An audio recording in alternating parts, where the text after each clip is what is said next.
maybe Carl's having problems. Well, we need to have Carl because he's down there in the fire station.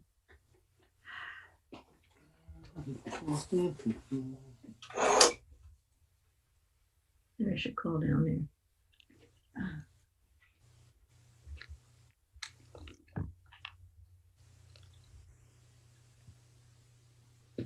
Why is it? Oh. What? We're live. I'm going to call the fire station.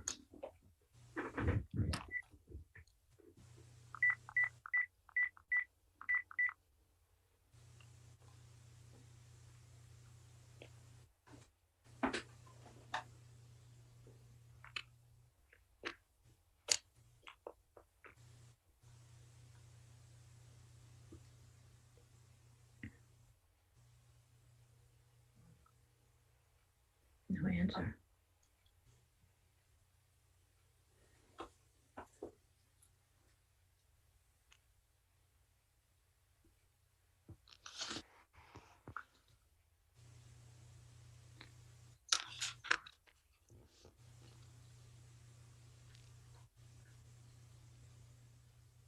Carl, this is Louise. Are you there?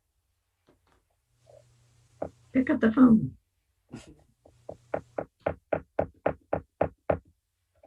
No answer. Carl?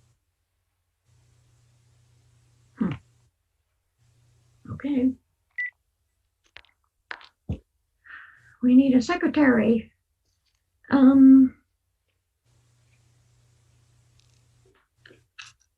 If I had this number, I could call him at home. 2312. I'm just going to grab my phone.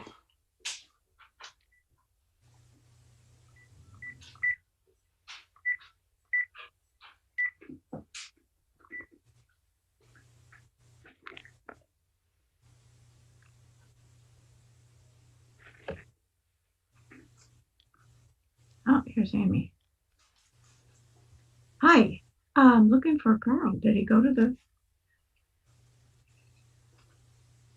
Any minute. Okay, we started. I mean, it's 4 minutes into. Okay, thanks, Pat.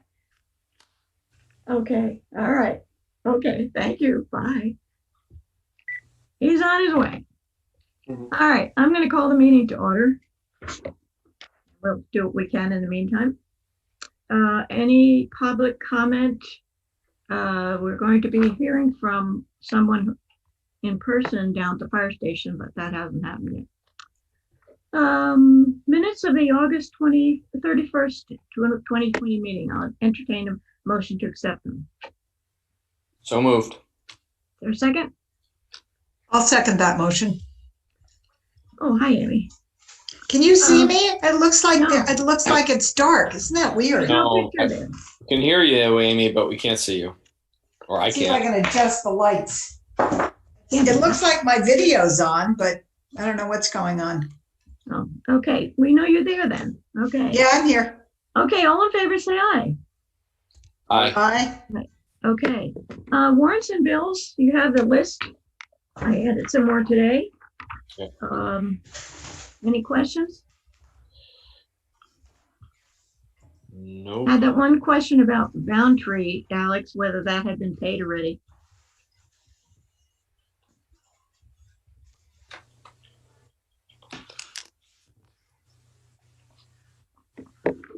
Anybody? Any questions? Did you get a response on the question to Alex? No. Oh, his microphone is off. What is he doing? He's not there, right? Oh, there. Did you get my question, Alex?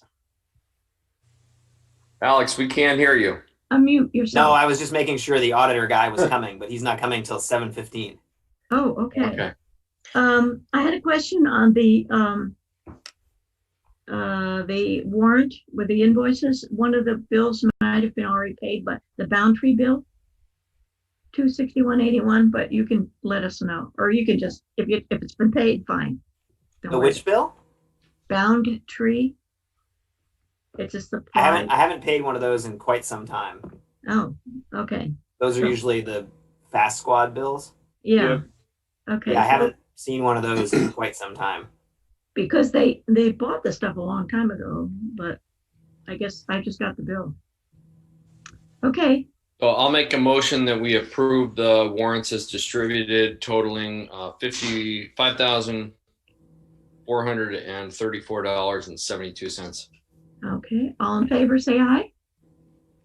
Oh, I Aye. guess I need a second. Oh, Second. Okay. All in favor, say aye. Aye. Aye. Okay. Let's see what else we can take care of before we talk about the sewer fee. Single audit report, draft report. What do we have to do with that, Alex? Do we have to give it to somebody or does he send I it? have not seen that. It, Did you distribute that? I thought I did. Maybe you just, Maybe I did. I thought so, but it's When did you send it out? Josh is going to present it tonight. oh, okay. Okay. So we'll The things that we have to do from that report. So the two findings that he'll go over are, one, we had a mix up with two of the MPBRs that Ben has already fixed. So check, that's done. But we have to issue like a corrective action like plan that goes in the audit. And that plan consists of we resubmitted the correct invoice and fixed the problem. Done. Okay. That's fine. The second thing is that they identified that our village does not have a procurement policy written down, and we need to come up with one. So I took some language that they provided and sort of crafted it to our village. And we could look at that tonight, maybe after Josh does his presentation. And I guess, we should approve that at some point if it seems okay, so that we can have a policy in place and hence satisfy the requirements of the audit. Once we sort of sign off on that, I guess I'm the signature on there to say like, okay, this audit looks good. And then we submit it to this federal clearinghouse. That's the place where all the audits live, and the state of Vermont can access it there and USDA can access it there, and everybody will hopefully be happy. we don't have to send it directly to USDA and I think you just upload it to this clearinghouse website and then everybody can get at it. okay. And Alex, is there a timing involved in all this when it has to happen? Yeah, it's supposed to be done by the end of September, I believe. So who did you send the draft audit and the procurement draft to? Just to me? I have no idea. Okay.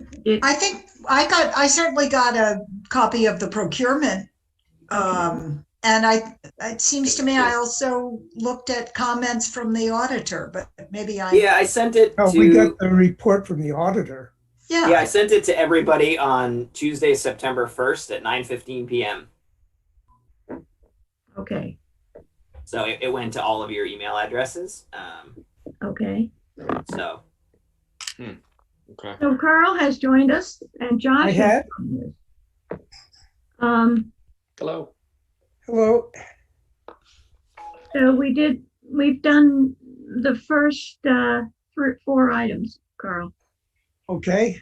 And and Josh is here. So Josh hey, is Josh. here. Hello. How are you? Okay, this is number 6, the single audit. Hi, Josh. Hello. Where are you? I don't see you. Oh, there you are. Okay, where do we go? You're going to give us a report? I'm going to give you a little summary. Yes. How about we start with Okay. that? Then we can go through any questions you guys have. You all have the draft financial statements. Is that correct? Well, we saw it, yes. You saw it. Okay. We don't have it. We were just discussing it, and I was. For the benefit of the secretary, would you tell who you represent? Oh, sorry. Yes. Josh Quinn. I'm the audit manager for RHR Smith and Company. Okay. So I will basically just run down. You guys don't sound like you're looking at my audit report, so I will just give you a brief overview, and then we can kind of ask some questions. I can go over our management letter, talk about suggestions that we have, and then kind of the next steps from here. So in general, our financial statements, what prompted you guys to require an audit is the federal grant you received, and that was over $750,000 that you expended this past. Well, actually, this was at FY19, and so that required that we do a full yellow book audit, is what they call it. That really has two components to it. The first one is just a general financial statement audit, and that's the first probably 90% of the document that we sent you. And then the last 10% is the single audit, or the federal compliance audit, that it's also known as. And so the two different pieces are, you have your financial statement audit, which is really your operations for your general fund and all of your enterprise funds, your special revenue funds. And then your federal compliance audit really is compliance with the federal grant that you received from the USDA. So two kind of separate pieces, but they're all wrapped up into one yellow book audit is what it's called in my exciting accounting world. As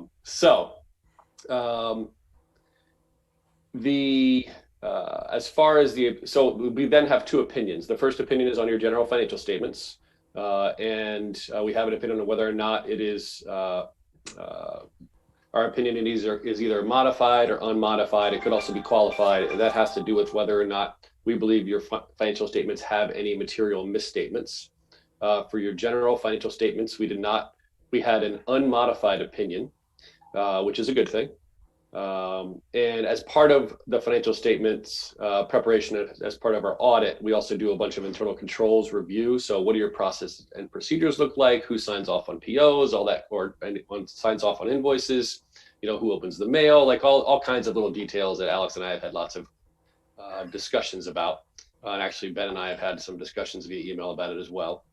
And so that's how we sort of come to form this opinion. And with that opinion comes the management letter. And the management letter are some pieces and parts that we might recommend to just strengthen some of your procedures, maybe some best management practices, stuff of that sort. The second piece is then your single audit, so your federal compliance audit. We did have findings in the federal compliance audit. I'll go over those two. They weren't major. After our first conversation, I knew I was going to have one, which had to do with your not having a federal procurement policy, which is part of your grant, basically requires that you have a written procurement policy that says you will follow federal guidelines. And there's a whole process and procedure. And then the other piece was there was a duplicate invoice. I think it was Penta's invoice number 13 was included twice instead of using Penta's invoice number 14. And that has already been rectified as well by a submission of your last invoice, I think back in August, I believe is when that was. So as part of the federal compliance piece, we need a corrective action plan, which Alex has been working on.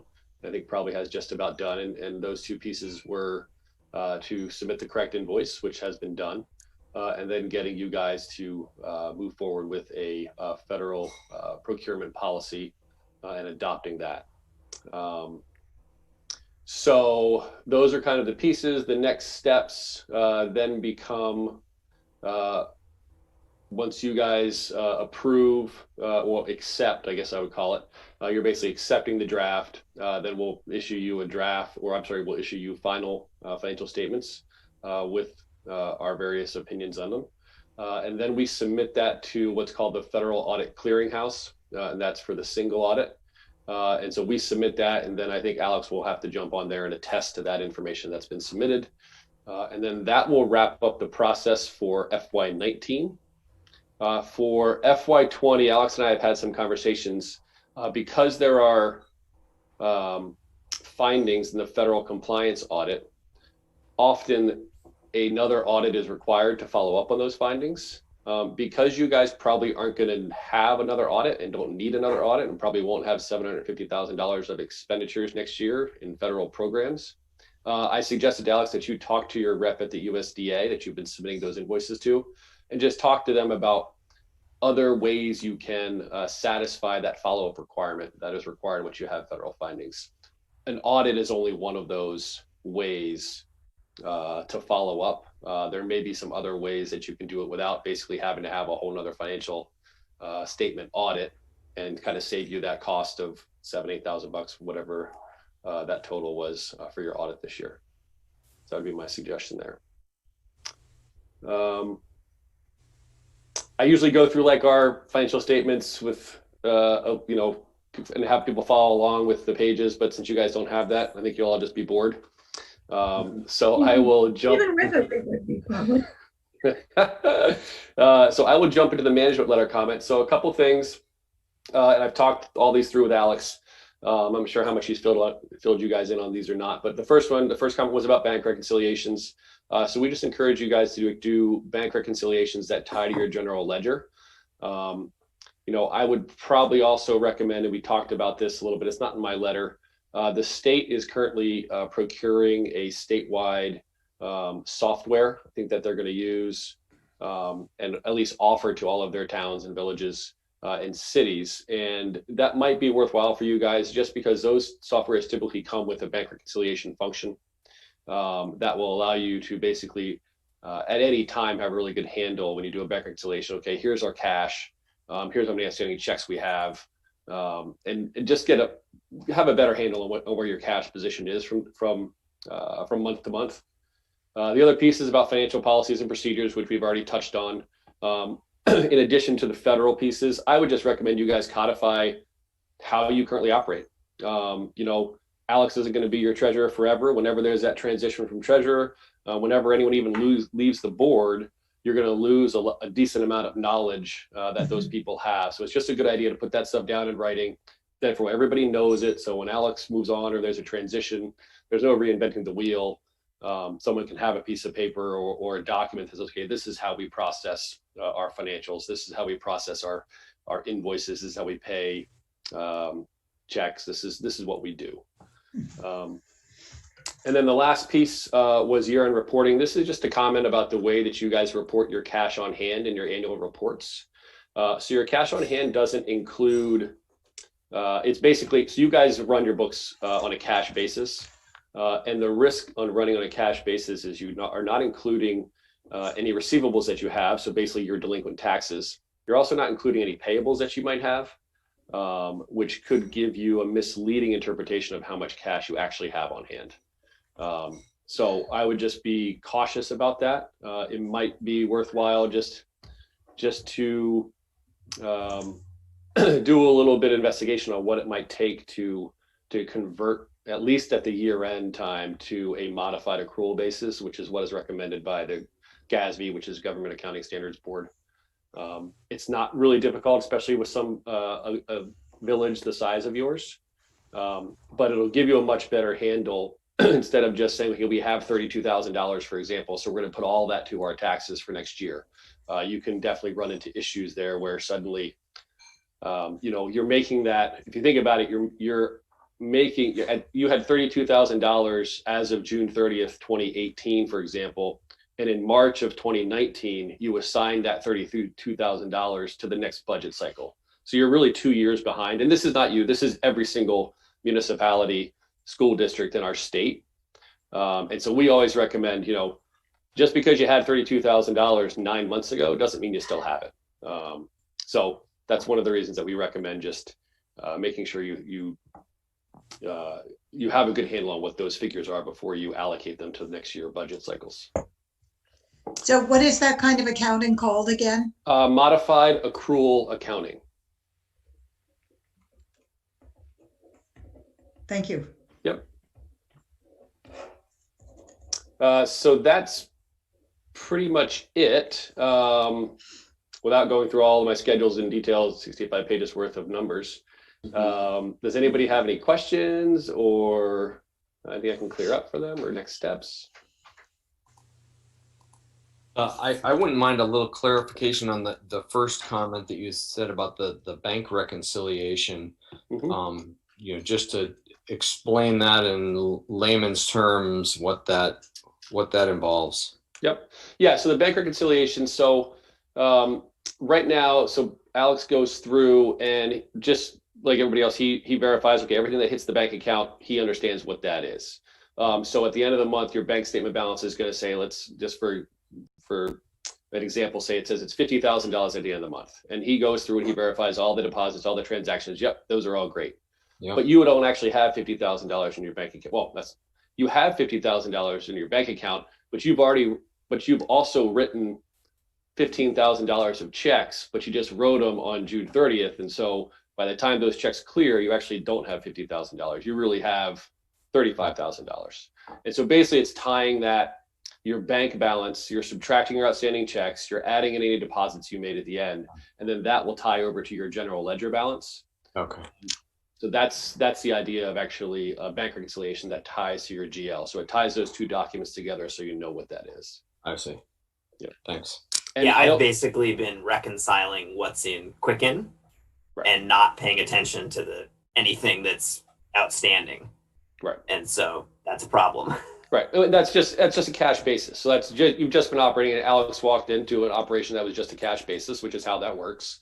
But there's just risk there, which is why it's recommended to do kind of move to that sort of modified accrual, which includes those outstanding checks, which are the real, it's never a terrible thing to have more money than you thought. It's all of a sudden you thought you had 50 and you only had 35. Right. Great. I guess I'd just like to put Alex on the spot. You're our astute financial person. Do you have enough tools to go forward and follow up on Josh's recommendations? Yes, or help us make the decisions that we need to? Provided you guys can sort of review the procurement policy in good order. Like we're dealing with the end of September deadline, which I'd like to not get close to.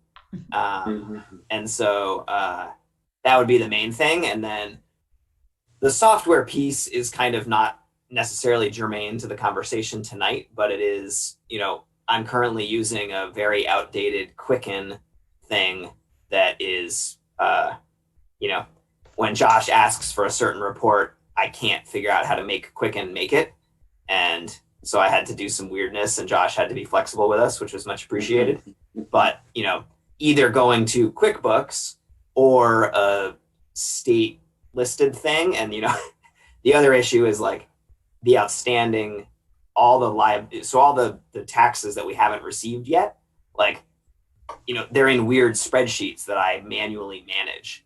Like we don't have, each taxpayer should ideally be a client within our system. And then we can track things based on parcel IDs and that kind of thing. So hopefully with the new software, we could potentially do that better. And that would make my job easier. It would also make future any kind of auditing a heck of a lot easier. Now, where is this? Is the software coming down the pike, or what is the software?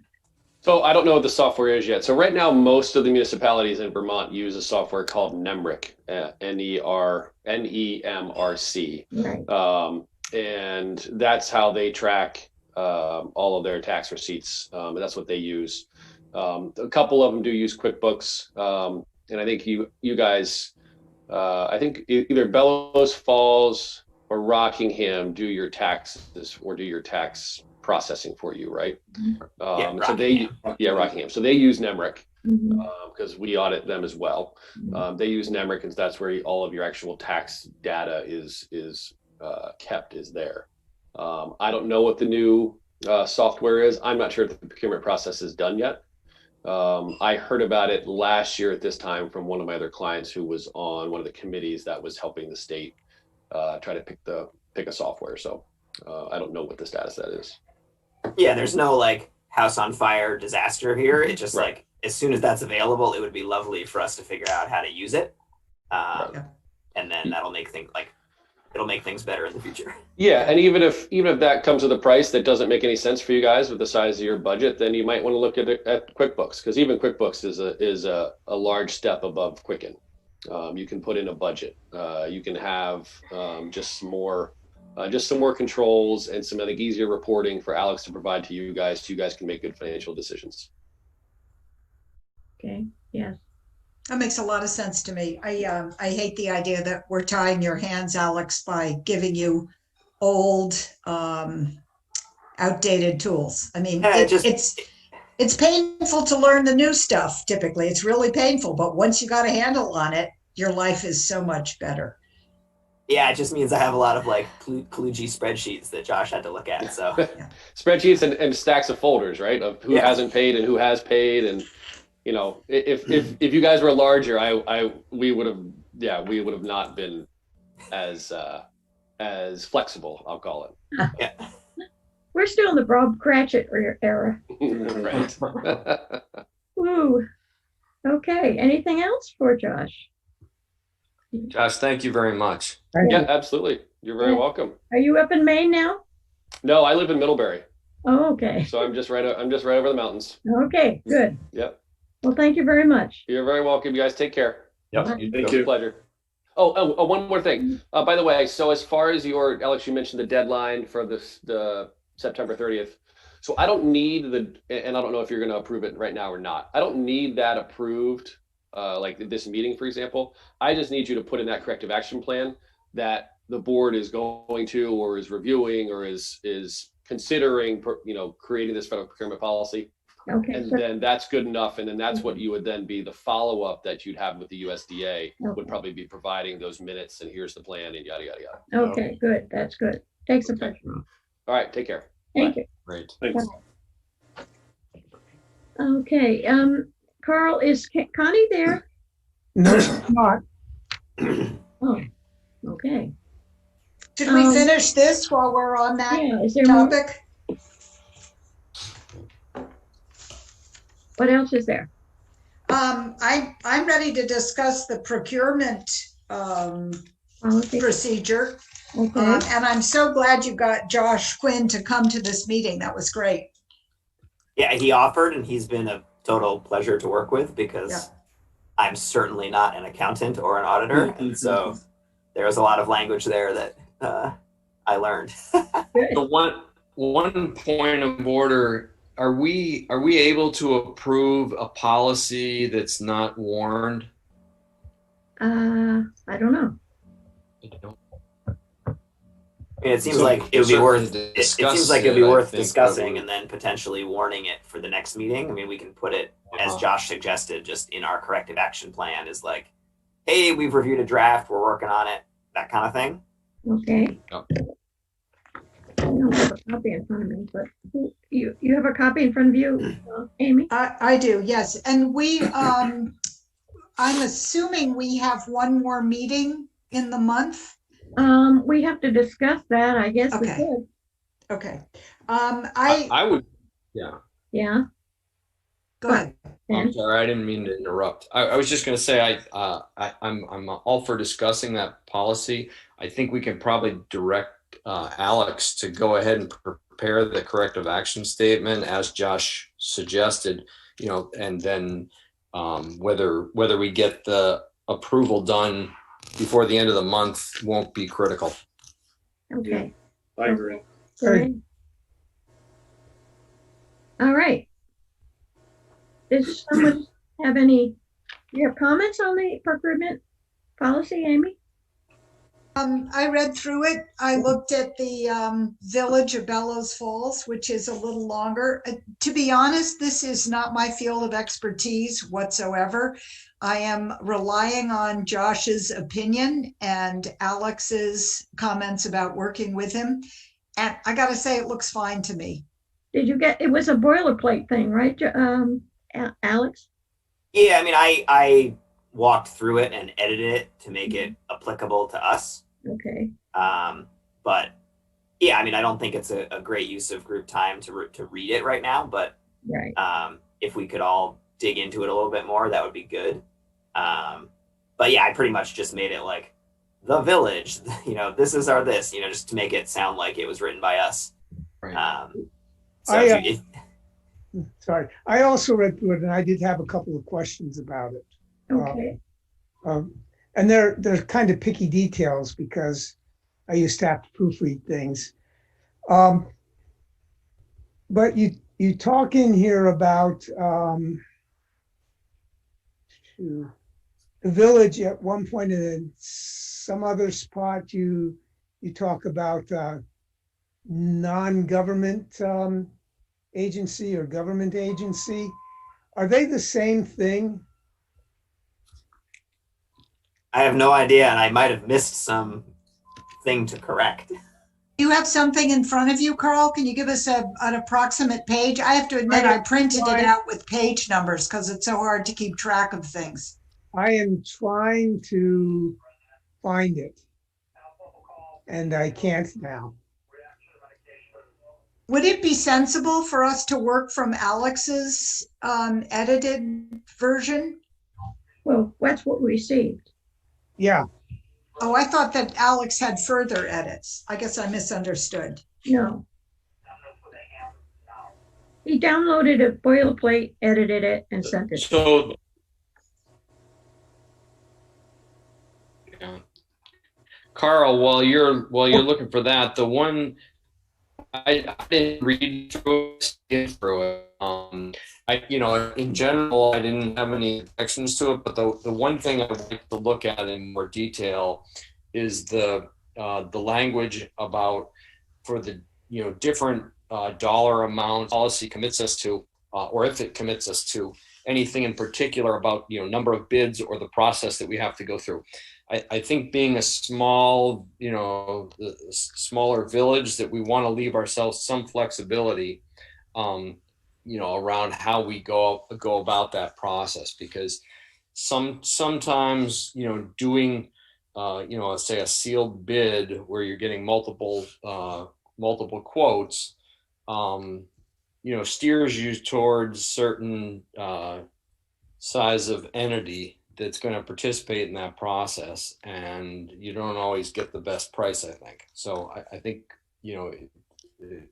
I'd like us to leave us some flexibility about how we do it. But I haven't read through the details, so I don't know what it specifically says, but that's the area that I'd spend my time. Yeah, and that's on page 4. And I would suggest that we take like 6 paragraphs of deep bidding stuff and reduce it to like things over $100,000 we're gonna bid on, or something like that. Right. And Yeah, we don't need to talk about like micro purchases and small purchases, and like I routinely pay bills that are all across that range. So Alex, you think there's some opportunity to simplify that? Oh, big time. I just didn't want to get too far into it without your guys' input. Okay.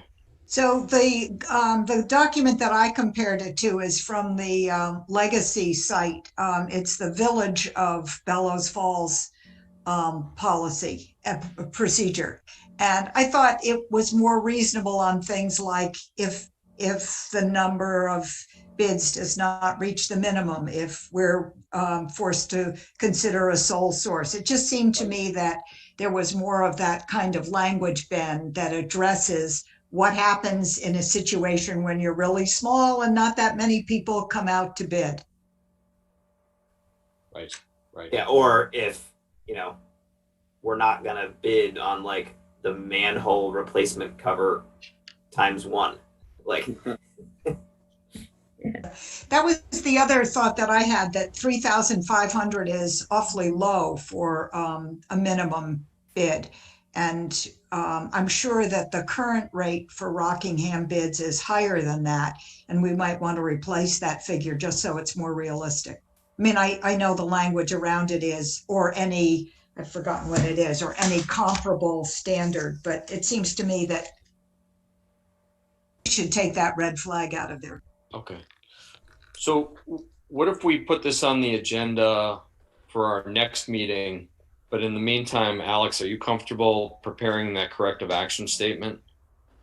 Yeah, I already have. It's like, it's 2 sentences. Sentence 1 is, we've fixed the issue with the 2 MPBRs, period. Yep. And the second sentence is, the village is working on a procurement policy. And I'll say it was discussed at our 9/14 meeting and is warned on our 9/28 meeting. And Perfect. We'll be following up with the actual policy. Okay. Sounds good. Alex? Yep. I found an example of that on page 2, item 2, in the middle of that paragraph, the non-federal entity awarding such a contract.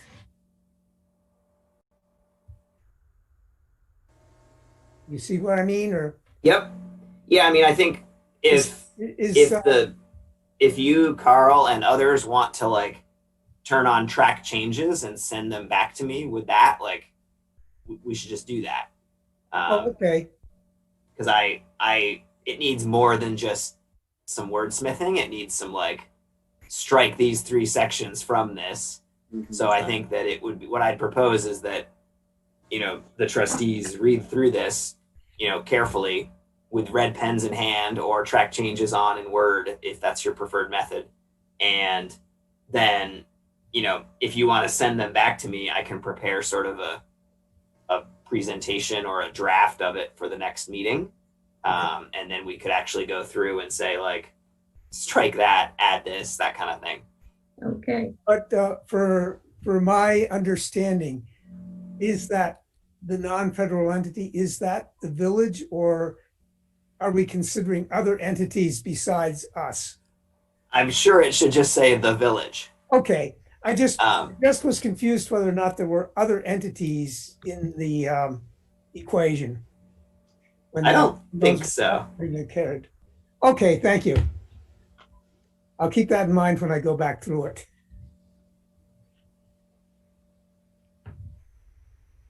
So it'll be on the agenda of the next meeting, which. So I think it would be good tonight to wrap up the audit and just, I assume that the village you guys should authorize me to submit our corrective action plan and finalize the audit. Do we need a motion? Yeah. Sure. Make a motion, somebody. I move that we authorize Alex to submit the corrective action plan as described and to finalize the audit with RHR. Is there a second? Second. All in favor, say aye. Aye. Okay, great. What about the follow-up with the USDA? Do we wait until we have completed accepting the procurement, or do we move forward on that now? That seems like an important piece. I think it would be good for, you know, either Ben or me, as kind of the person who's talked with Andrea the most, to get in touch with her about it. You know, the reason we did the audit is because the state of Vermont asked us about it from something from a couple of years ago. USDA didn't even mention it, really. It's apparently in the contractual documents and stuff, but like they didn't remind us to do it. And then also one of the findings, you know, the one about the different, you know, invoice requests, like they didn't tell us that was wrong either. So it would be nice to kind of have a catch-up conversation with them and hopefully just, you know, describe the whole thing, describe what we fixed. You know, they allowed us to move forward with a monster grant without a procurement policy. And so like, you know, that's a problem, but like, it's mostly our problem, but it's also kind of their problem. Yeah, right. And so it'd be good to just kind of review that with USDA and then make a plan for moving that forward, hopefully reaching a mutually agreeable, just like very simple follow-up path forward that doesn't involve another monster audit, which, you know, I think we did well on that. Like he did a really nice job and he was efficient and he spent a lot of time on it. So it was not like a boondoggle, but it was like, I would prefer to not do that again next year. All right, will you take it on? Then you'll call Andrea, talk to Andrea about it. Yeah, and Alex, I'm happy to do that with you. Amy, to your question, I think we probably should wait until we pass that procurement policy, because then it makes the conversation that much cleaner. That we've actually completed the correction plan as well. So it would require that much less follow-up on her part. Right. Yeah, we could like USDA wrap this up at the end of September and then early October have a call with Andrea and say, hey, this is what we did. Everything's in the federal clearinghouse. You can check it out. Here's our plan. Right. Go from there. Okay. Yeah, that sounds great. I'm leery about federal grants. I mean, we'd be stuck without them, but at the same time, I hate to be caught it would be very uncomfortable to be caught in this situation 12 months from now, being told that we should have done an audit again. And having this path laid out so clearly, let's just make sure we follow up. Like, I like it. Okay, are we ready to move on? I don't know do you want to talk about the sewer fee issues now or wait until Connie? Are we talking about Connie's property at 5 Main Street? Yeah, I don't know if she's planning to be at the fire station or not, but she's not there. No sign of her so far. So Okay. I think we can discuss it. All right. I'm okay discussing Did it. you all see her email today? Yes. Okay. I saw her email. I did So- not realize she had a sink downstairs. Yeah, so from my perspective, we've got a property that's connected, and the property is connected to the sewer system. So I don't know as it really matters, which individual rooms within the property are connected, any more than it matters on a residential house, how many rooms have connections.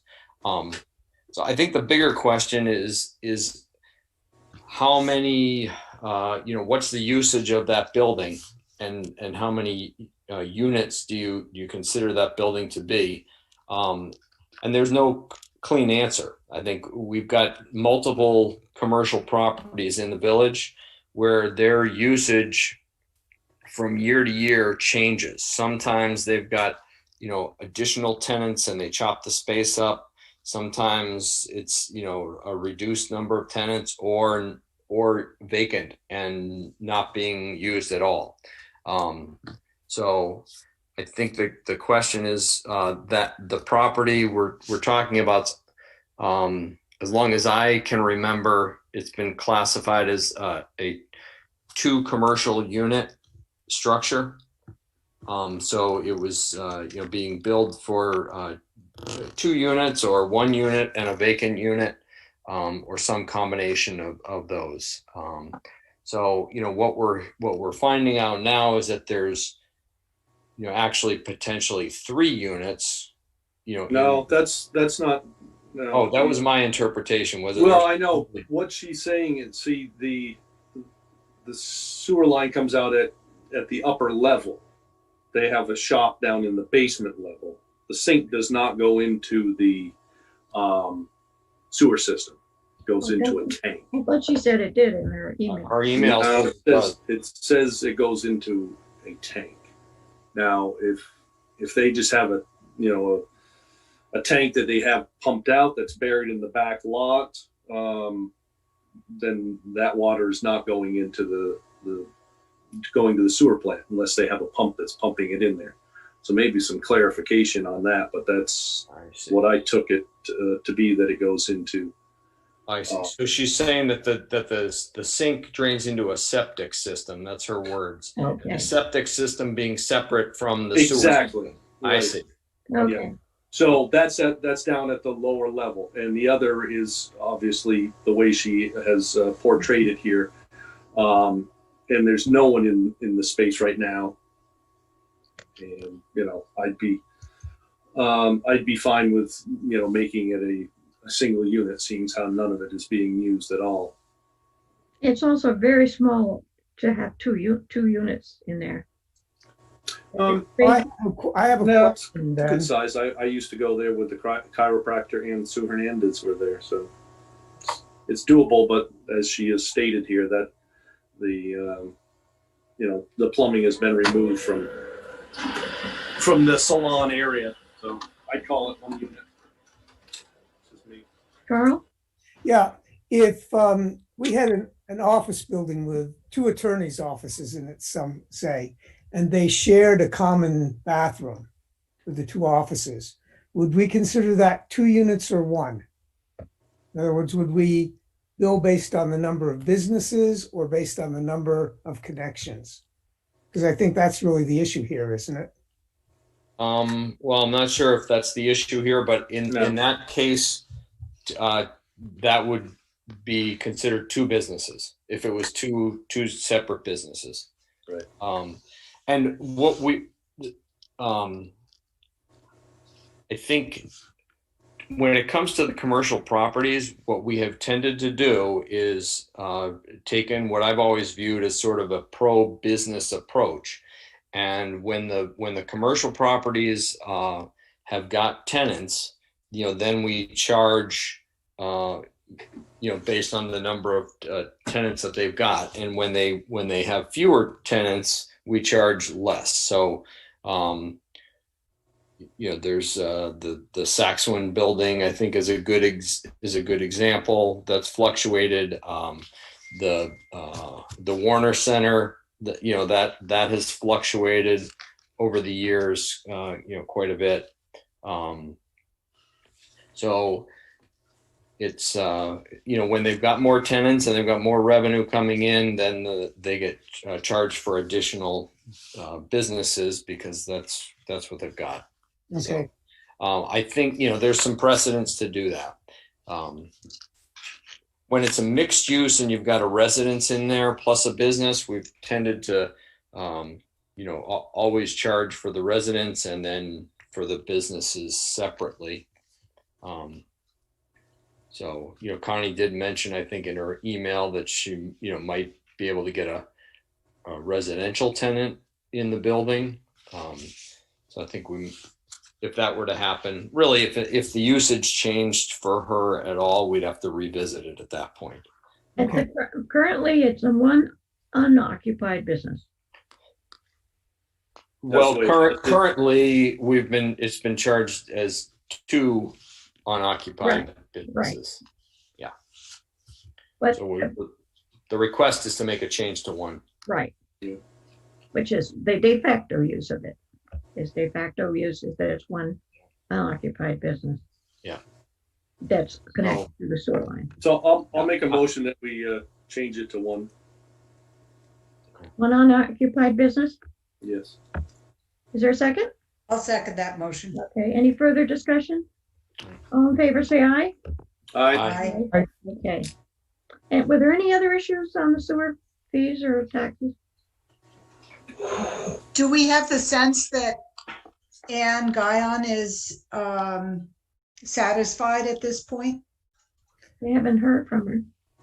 I sent her the minutes of the last trustees meeting that outlined Ben's explanation, and I haven't heard back. So I don't know. I would assume she won't be satisfied and she'll contact whoever she found out regularly prepared. But I don't know. I haven't heard. Okay, until we hear anything, we don't have anything to do. Town website and open meeting. Just a second. I had one question for Ben. Yeah. You circulated an email from Jeff Seaton about payment plan for VA. Was that satisfactorily resolved? You'd mentioned that it might come up at the next meeting and it didn't. So I just wondered if there was anything there that we needed to follow up on. Not that I'm aware of. Okay.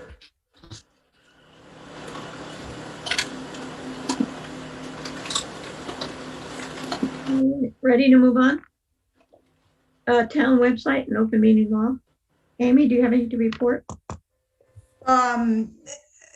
Just some general confusion. So it's my understanding that everybody agrees we follow the open meeting law. Is that pretty much correct? Yeah. And Carl and I have talked informally about the difficulties of uploading documents to the website that we are currently contributing our minutes and agendas to. And that difficulty is that none of us has the agency to upload them.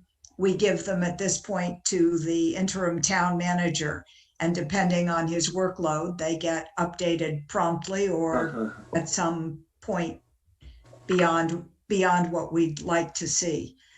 Is that pretty much the gist of it? Well, we've sent him things to upload twice. Once we didn't get them to him until Friday when it turns out he doesn't work. And so they didn't go up until the following Monday. The second time we got them to him Thursday and they went up on Thursday. I don't know if we can say that he's not prompt. I think we just need to be cognizant of his schedule and get it to him during his working hours. And was that the chief objection to using that website as our official website? I'm just trying, I think I had to duck out of a meeting when this came up, and I apologize, but it wasn't clear to me from the minutes exactly what the objections were. So I'm trying to wrap my head around this.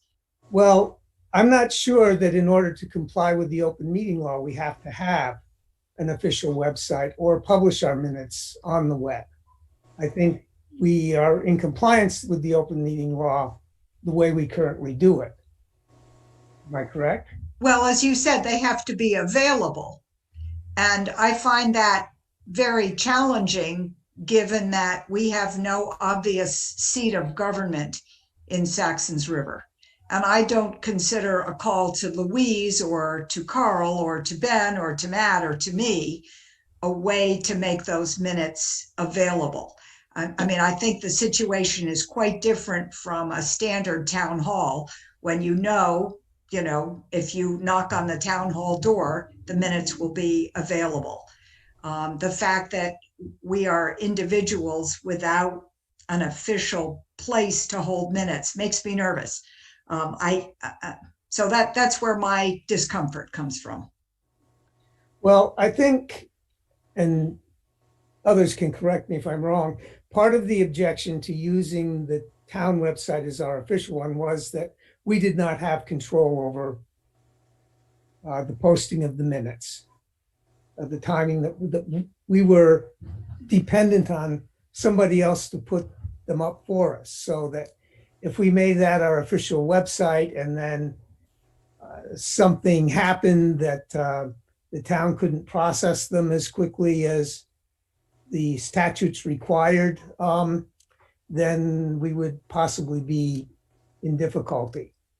I think a second concern is that we don't know how much it's going to cost us in the future to do this. We have not got any sort of a financial agreement with the town. We've just sent them because they like to put them up and they're putting them up. But there may be some feeling that if we are using this as an official website, we should perhaps be footing some of the bill. And I think that we would want to make sure what the costs were going to be before we did that. And I would hate to have us declare it an official website, be locked into using it, and then say, oh, well, that's fine, but it'll cost you $2,000 a year for maintenance of the site. That's a pretty big chunk of our budget. So I think those were the two main objections. Am I right? Yes.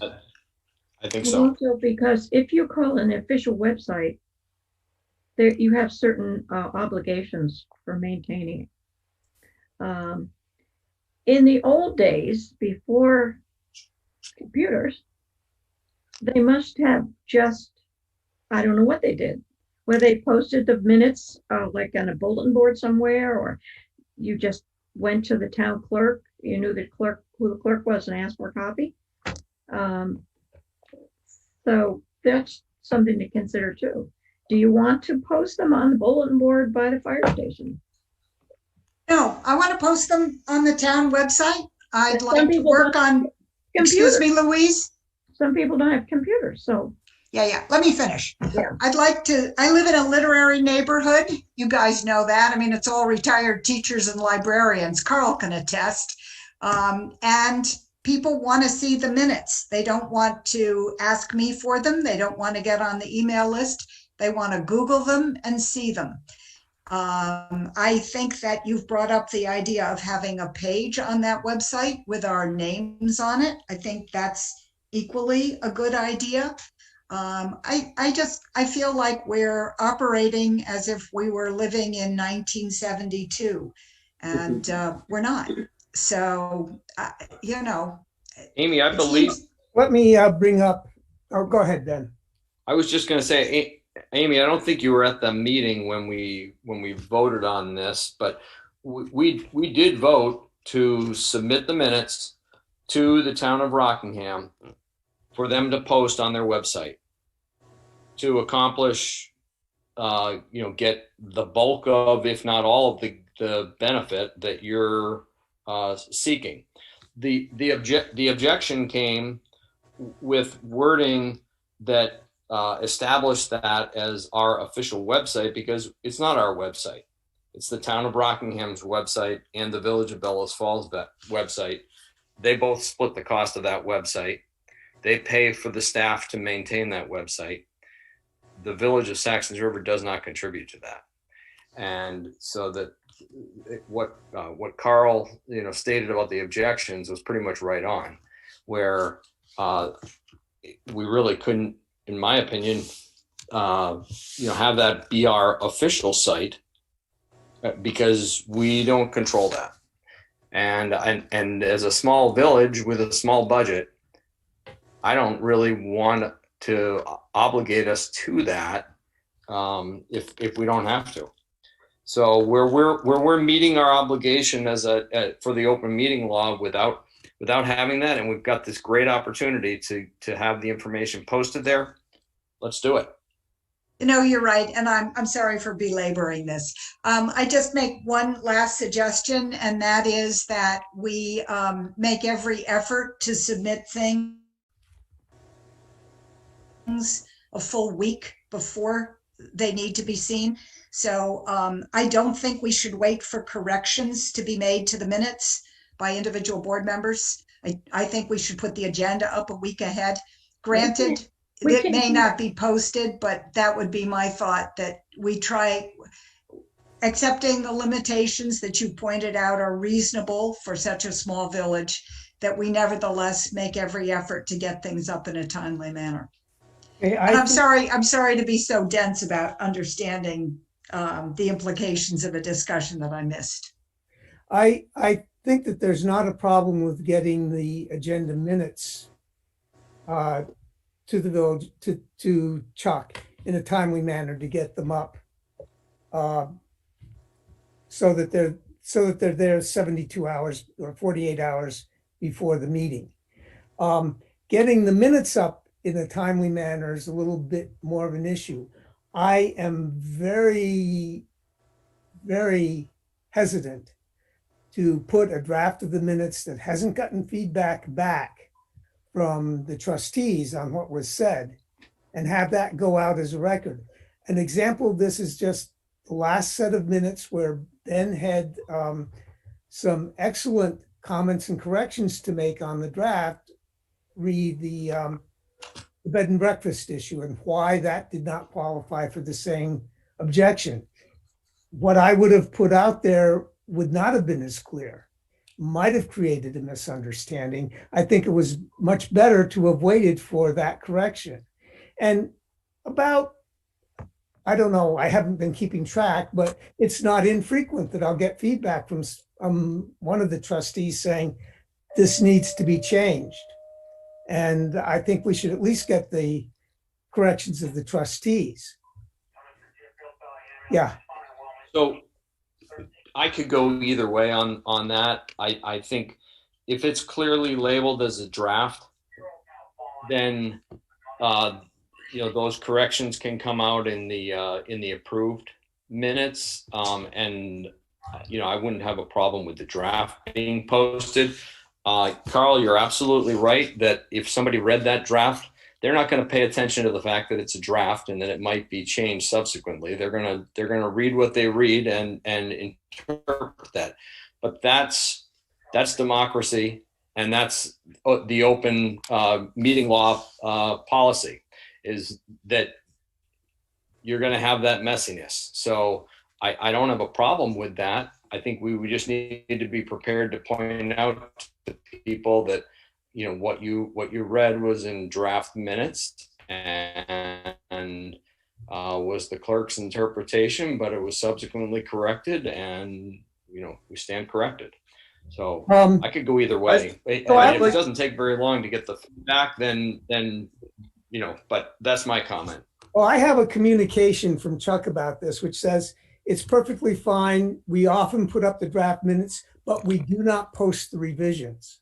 Right. That would be my issue with the whole thing If is we put the draft, they're not gonna do it twice. I mean, it's enough to, so why not just take a little extra time and get it right the first time? Because if we put a draft up and something is off and then we correct it and send it to them again, they're probably not going to post it. And then that mean every time people are seeing drafts and not the actual. let me go through the process of what I do, which I inherited from Celia. So I make up my version of the minutes and I send it to the rest of the board for corrections. And that's like first draft.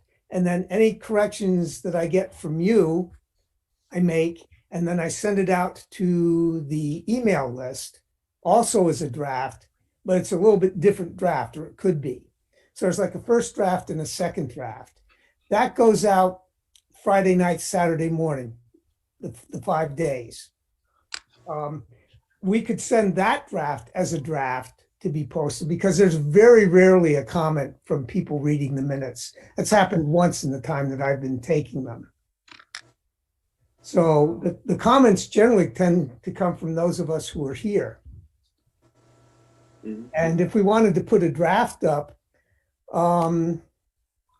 that would be a compromise to put up the draft with the comments from the board.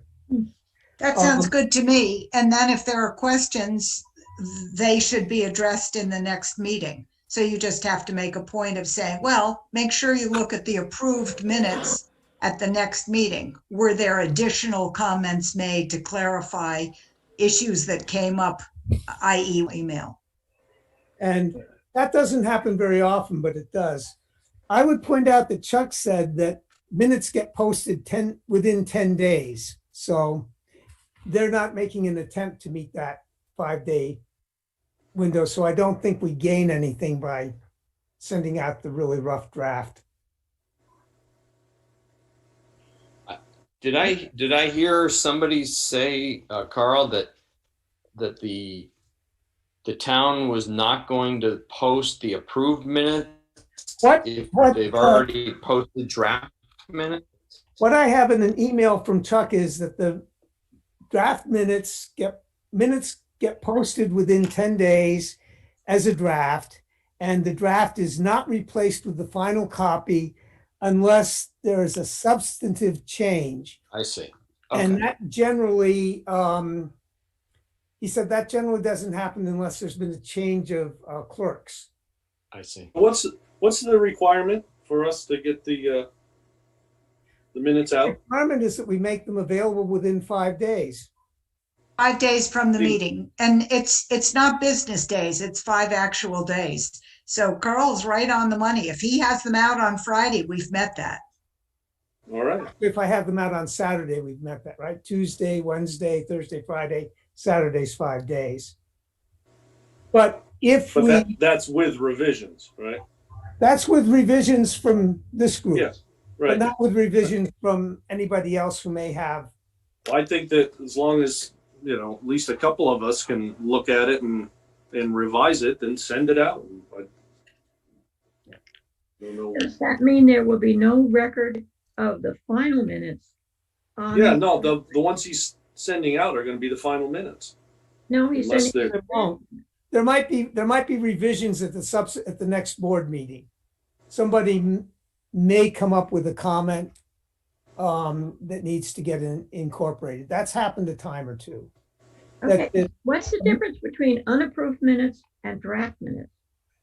The ones that we approve at the meeting are approved minutes.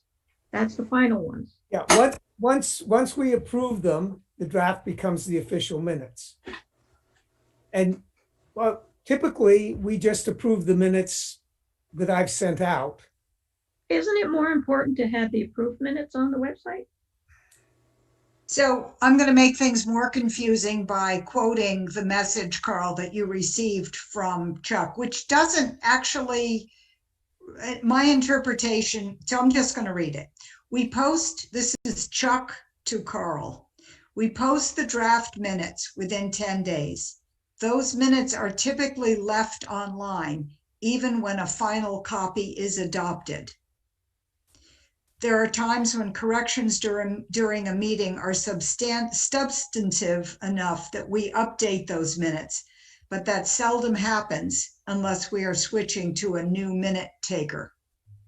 So I guess your interpretation probably is right. They don't bother to post the corrected minutes unless it's a new minute taker. Well, So- unless there's a change. I mean, unless there's a substantive change. Well, I Yeah. think that, So and I if- think the question about what's a substantive change, I don't know in whose judgment that is, what makes it substantive. Well, I would say when we approve the minutes like we did tonight with no changes, there's no substantive change. If we didn't approve them and we had to modify them, then you'd want to resubmit those to the town and ask him to post those because they'd been substantively changed.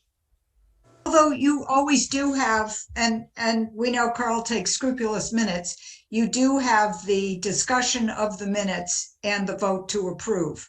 So, there are minutes that are up there, unapproved minutes, the way we're talking about it, the minutes after we've corrected them, and then Carl has sent them out to that list of Saxtons River interested parties. And then during the meeting, if there are any other corrections, so let's say, Connie comes back to us and says, no, you completely misunderstood me, then we might reflect that, when we discuss the approval of the minutes. Maybe we would go in and say, we understand that there were issues. I don't know what, I'm not coming up with a good example on the spur of the moment, but that would be recorded when we discussed the draft of the minutes and approved it at the following meeting. So that's an easy way to double check on the draft of the minutes. You just look at the following meeting and see if there was any discussion of those minutes that were circulated as draft before they were approved. And I think this is a good example, actually, of I'm sorry, Carl, but I think this is a good example of why we don't want that town website to be the official repository, because we're not controlling whether they update with the approved version or not. So there's going to be some that are up there that are going to say draft, and there's going to be some that are up there that say approved. Most of them are going to say draft.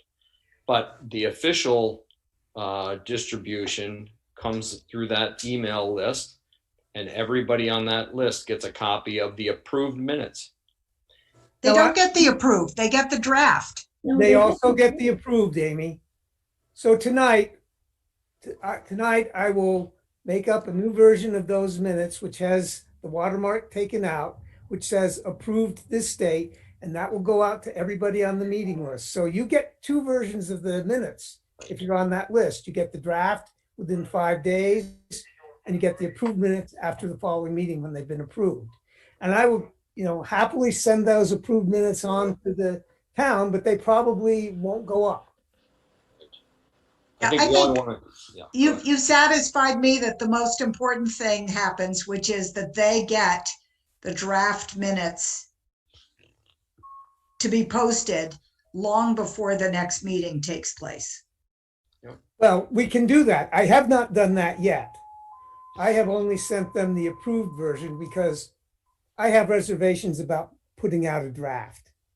I think we should only send them the approved minutes, but we could, send out the draft version that is what reflects all the changes that we have, and they'll get it in a timely manner. It'll be up there before the next meeting. That would have my vote. So why were we? So we're back to just sending out the first draft. No. Not the first draft. All right. So the first draft is what I'll send you Yep. tomorrow, probably. Okay. All right. And then if you tell me anything to change by Friday night, Saturday morning, it'll be changed, and that'll be the second draft. And that's what goes out to the people on the email list. And that's what I can send to the town if we don't want to wait for the approved version. Louise, you're awfully quiet. I know, I'm listening. Sounds Not good. like you, Louise. I've been known. Okay, I think we're ready to move on to something else. Well, I'd like a decision after all this discussion. Well, I think Yeah. we've been, whatever Carl's doing.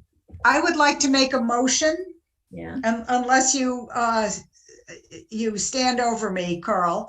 I would like to make a motion that when Carl submits the draft set of minutes to the interested residents of Saxons River, that at that point in the process, he also submit those draft minutes to the website, to the Town of Rockingham website.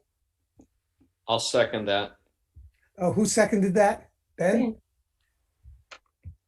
any further discussion? Okay, all in favor, say aye. All right. Okay, opposed? Opposed? You're opposed? Aye. I'm opposed. I prefer to send the final minutes too. Wait, what was the What vote? did you vote? What did you vote, Matt? Aye. Okay, I voted aye and Ben voted aye. okay, 3-2, okay, Okay, so it passes, it's approved. yes. That's And- what we'll do. I'll be interested, please, if anybody hears negative feedback on this in the next 3 to 5 months. I'm certainly very happy to revisit the issue. Okay, Okay, all right, committee reports. Matt, I hear you met with Rob about the building at the wastewater plant, Yes, that is correct. the garage. I met with him to go over what he was looking for down there, and coming up with a a list of what that would involve as far as the construction and what's involved in it. He was going to contact an electrician to get a price on the electrical part of it, and I haven't heard back yet. So it's just a wood structure, roofing, and everything to match the building that's there. One overhead door, one entrance door, and for now insulated, and the walls covered up with something, plywood or the same RFP that's inside the sewer plant. Matt, why the insulation is not going to be a heated structure, is it? That's up to the trustees to decide. I was just talking to Rob about it. It's like, well, what do we do? No, you don't need to. Yeah. But just things that could be stored in there, it would be certainly good to know that as far as the cost is considered. It might be good to have some insulation if he ever has to work in there on a smoke hole or something. Right. It's So- going to be a storage yeah, structure, it's- though. Yeah, it is, and we can go that route just to see where that falls as far as cost wise, and then you could decide, to do the rest of it if that, looked like it would fit. Yeah, and I also don't think you need to have any finishing on the interior walls. Okay. I mean, I fine. think you But just if you need to have insulation, stud the walls up, and it's just for storage. That's my opinion. All right. I must commend him for having the foresight to put in a conduit from Yeah. the new building. that was great. Yep. Under the concrete or tar. Yeah. So it's ready to go for electricity. Yep. Okay, So what's the next step on this, Matt? I've just kept coming up with a list of what it is going to, what the building is going to, in what's involved in it as far as the structure, basically what I just reviewed, Right. but I put it down on paper and get it to you. Okay, he's waiting for some quotes from you're electrician. waiting for the electrician. Yeah, Yeah. electrician. Yep. Anything on the fire station building? Nope, I have, I've done some work on it, but I'm a bit behind on it, and we'll be, yeah, working on that more diligently. Um, So I've got something that's somewhat related to the firehouse. Mhm. I had I reached out to Congressman Welch's office to ask about whether there was any Funding? well, it started with a discussion about whether there was any relief for the USDA loan that we have for the wastewater facility. Given the feedback that we were getting on the sewer fees this year and COVID-19. And I heard back from one of his staff, and then she put me in touch with a gentleman called named Eric Law, who works at USDA. And I had a conversation with him. And so he said that the only thing that they have to offer is that you can apply for up to a 1 year deferment on your payments, your loan payments, but that the interest clock continues to tick. So it's sort of like it's sort of like an extension on your credit limit on your credit card. Right. So About the miles. I didn't, that is an option. And if we got to a position where we needed to avail ourselves of that's available.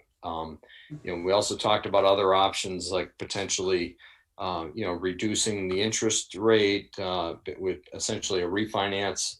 But he looked at the rate that we were paying and what they had currently to offer, and we weren't going to do any better there.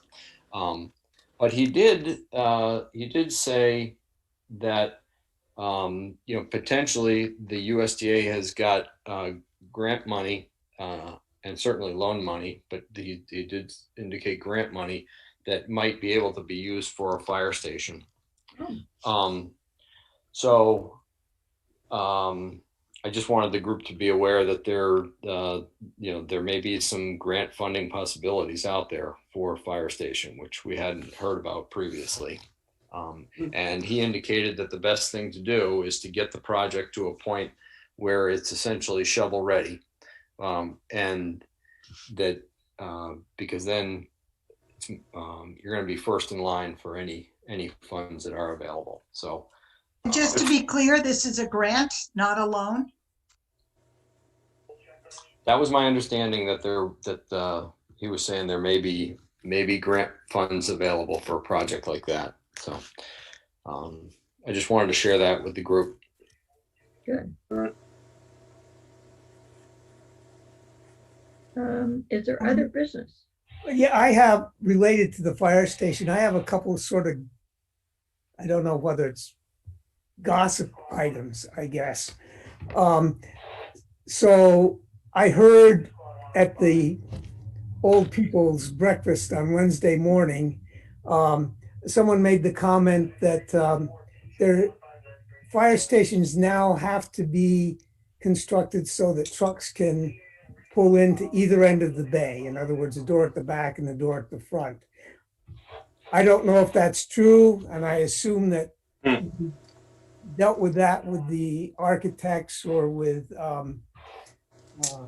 the prefab building people, but I just haven't heard that one.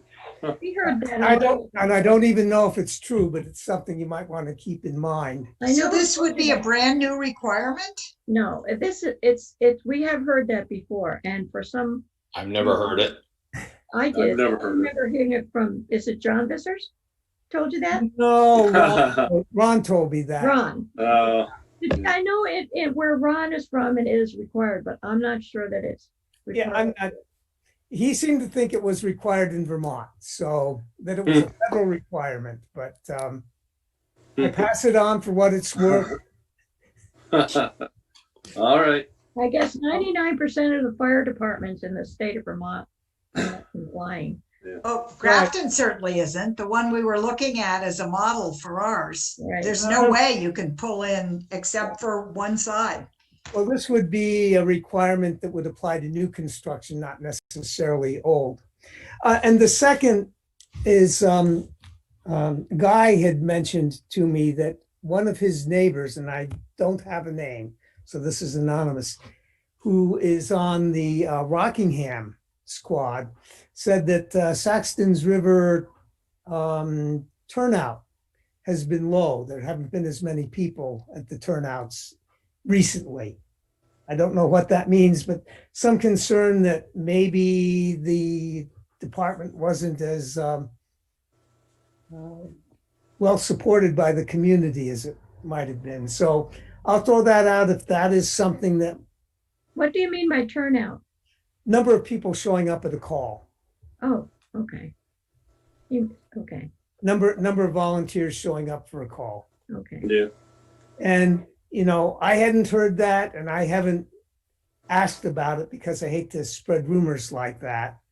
But I thought I would bring it up as something that we might need to be cognizant of anyway. For example, if the volunteer fire department's not able to field volunteers, then we need to think twice about building a station. Hmm. On the other hand, if we built a station, we might field more volunteers. Yeah. And I don't know what the reason would be. I don't know. Maybe Yeah. we're all like Sign of the times. fighting fires. Yeah.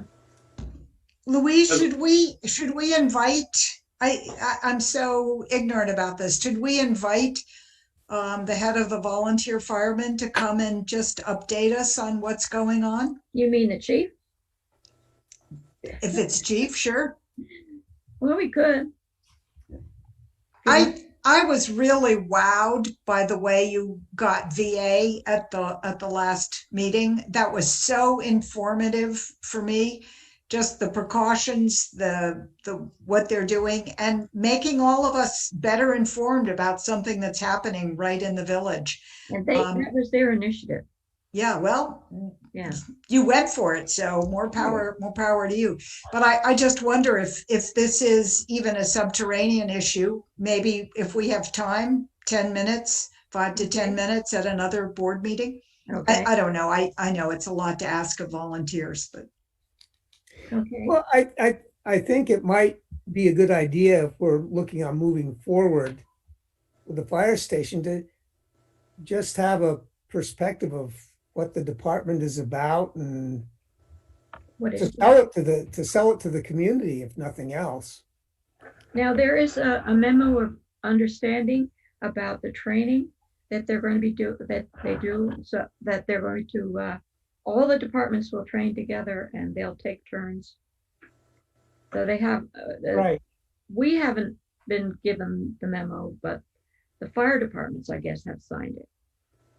So could we invite them? yeah, we have a chat with the chief next time. Who is the chief, Louise? Art Smith, your neighbor. Down Good to know. Yeah. I also, it occurs to me that and what we were talking about income, that we don't have any idea the rate of return of the tax bills and the sewer fees. We don't know if we're on target or if there are serious lags in payments. I think we need to get that from Alex, because we could be caught, the end of the year. Louise, when you extend the invitation to Chief Art Smith, Yeah. I think please open that invitation up to any other members of the volunteer fire squad. Okay. That because And also the fast squad. and also the fast squad. I mean, they do a great job. They donate their time to the village, and I think most people very much appreciate what they do, and they need to feel that way. Right. Okay. So exactly how are you going to be phrasing this invitation? Gee, you're pinning me down. I'm going to say, Chief Smith, we would like you and any of your volunteers who'd like to join our Zoom meeting next time. And I will specifically invite Walter Kiesick and Nick Cushman, and let them spread the word. I'm happy to be the excuse. You know, we have a new trustee. We don't need an excuse. Well, I guess, are we inviting them to just talk to us about the squad, or? We're inviting them to share their needs and any updates, anything, just a chat. Okay, just a general chat, and not, we think there might be a problem. No. Yeah, okay, yeah. No. They'll probably bring it up themselves. Okay. Anything else? Any other business? Okay, so we decided to meet on the 28th, is that correct? Okay. I guess I'll entertain a motion to adjourn. So moved. Second. All in favor, say aye. Aye. No. Aye.